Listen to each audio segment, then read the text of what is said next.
পুজোর আগে আবারও আমাদের পাড়া নতুনভাবে সেজে উঠেছে, চারিদিকটা আলো, লোকজন, বেশ ভালোই লাগছে। এবার বলি কারণটা কি। বাংলা নদীর গর্ব একটা এক্সপো অথবা মেলা বলতে পারো, এটাই 3 দিন ধরে এই মাঠে হবে।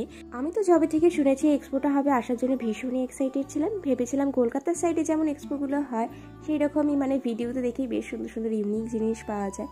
শরীরটা যদিও ভালো না, খুব জ্বর ঠান্ডা লেগেছে, গলাটা শুনলেই বুঝতে পারবে, তবু জোর করে এসেছি।